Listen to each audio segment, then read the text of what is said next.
Hi guys, welcome back to class of learning. You are with Rahul Sharma, your friend and guide. तो यार हम सब जानते हैं कि अब एमसीक्यू में पेपर होने वाले और बीएड के एग्जाम्स कंफर्म है कि अब सर यूनिवर्सिटीज ने नोटिफिकेशन दे दिए कि भाई आप लोगों के एग्जाम्स होने हैं जो कि एमसीक्यू में है, तो आप कैसे प्रिपरेशन करते हो। सीरियसली स्टूडेंट बहुत ज़्यादा परेशान है कि किसके पेपर होंगे, कैसे होंगे। तो यहाँ पे दिक्कत ये आ रही है, क्या सर फर्स्ट ईयर वाले जिनकी बैक आई हुई है उनका पेपर भी एमसीक्यू होने वाला है। सॉरी टू से यू, देखो अभी तक की रिपोर्ट तो ये है कि जिनके बैक पेपर हैं वो भी होंगे इन फॉर्म ऑफ एमसीक्यू।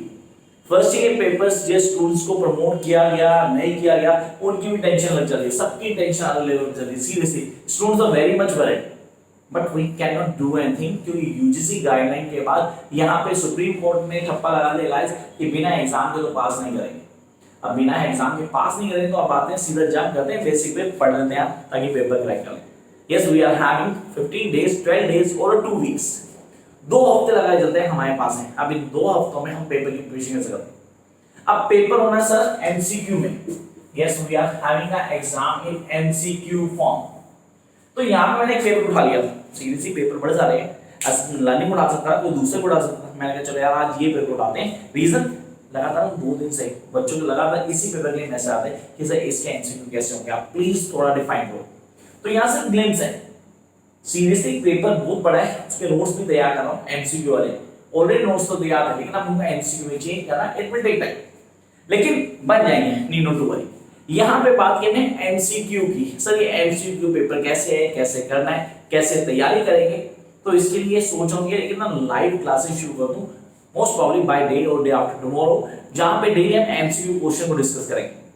तो आई होप कि आप लोग जिन जिन को चाहिए कि यार सर ये करना है, आओ क्लिक करो, मुझे बोलो कि सर अगर मेरे को 100 ऊपर नंबर आते हैं जो बोलते हैं सर प्लीज एक बनाओ ग्रुप जिसके अंदर हम फॉर्म करें और एमसीक्यू डिस्कस करें, तो कंटिन्यू करेंगे। नंबर आपके पास है, you know my number description box में होता है, and you guys can follow me on Insta by the name of class Rahul.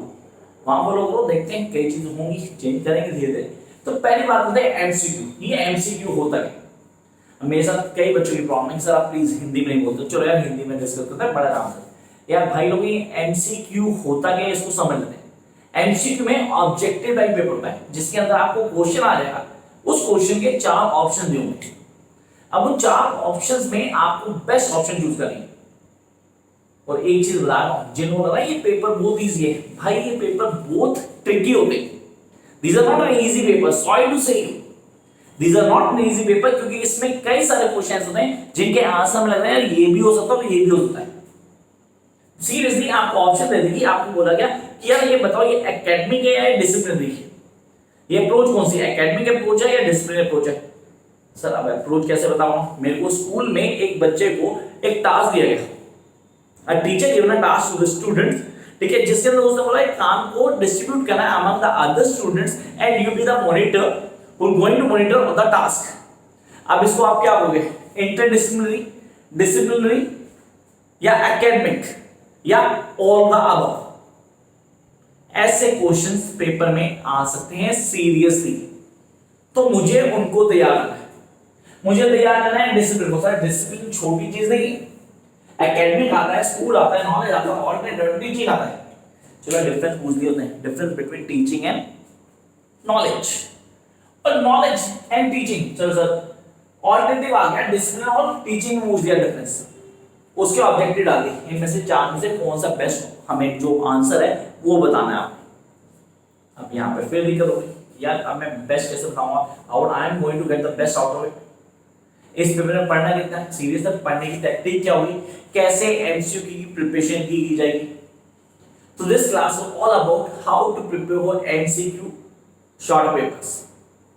अब ध्यान से सुनना, पेन नोटबुक निकाल लेंगे, इस पे कुछ लिखा हो, ये से मैंने आपकी टाइम बाद लिखा कि आप लोग बोलोगे यार ये टॉपिक्स ना हमें करने चाहिए, सीरियसली मैंने इसे लिखा, जरूरत नहीं थी इसकी। जरूरत किसकी है अब बताओ, खोलो नोटबुक, कॉपियां खोलो, अपनी अपनी पेन ले लो, और अब सीरियसली ऐसे शुरू करना जैसे कि आपने इस पेपर को क्रैक ही करना है।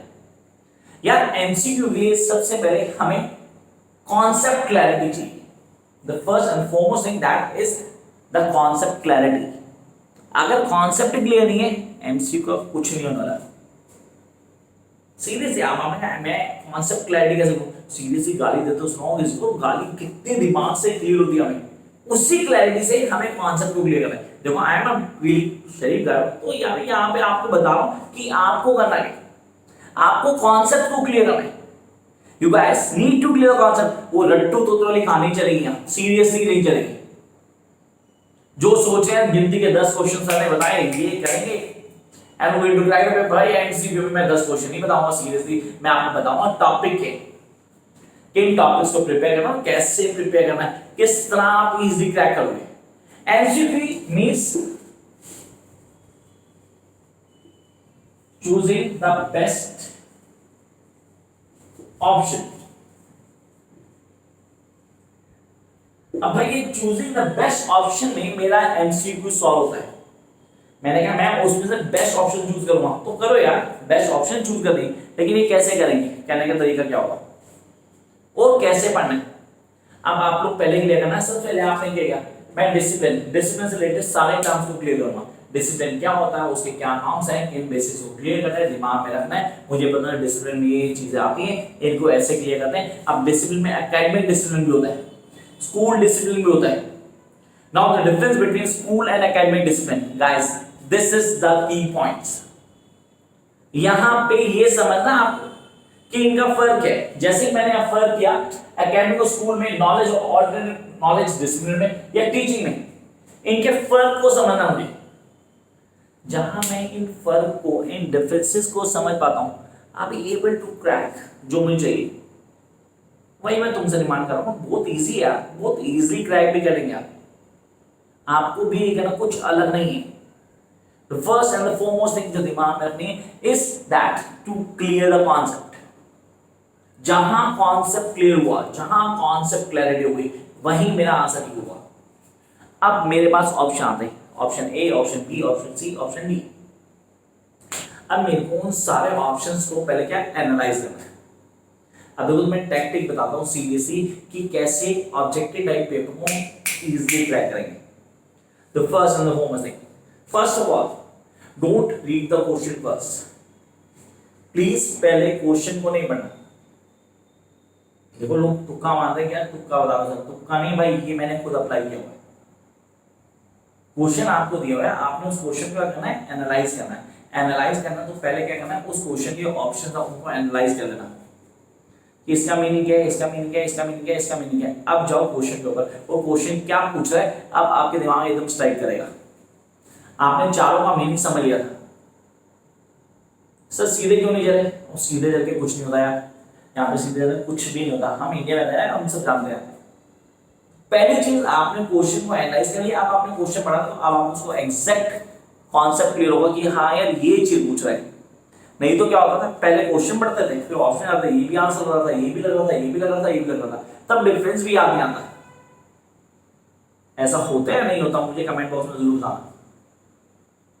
पहला तरीका तो ये फॉलो करना है। Number 2, come to the second point, भाइयों वो अनसीन पैसेज कॉम्प्रिहेंशन की प्रिपरेशन कर लेना, वो भी होंगे, क्योंकि पेपर के पॉइंट ऑफ व्यू से होंगे। आपको पेपर का एक पार्ट उठा के डाल दिया जाएगा, उसके बेसिस पे क्वेश्चन होगा, उसी से आंसर आएगा और बहुत इजी होगा। ये लिटरेचर का नहीं, लिटरेचर को पता नहीं कहां से उठा के देते हैं, या तो आपका कोर्स कंटेंट लिमिटेड है।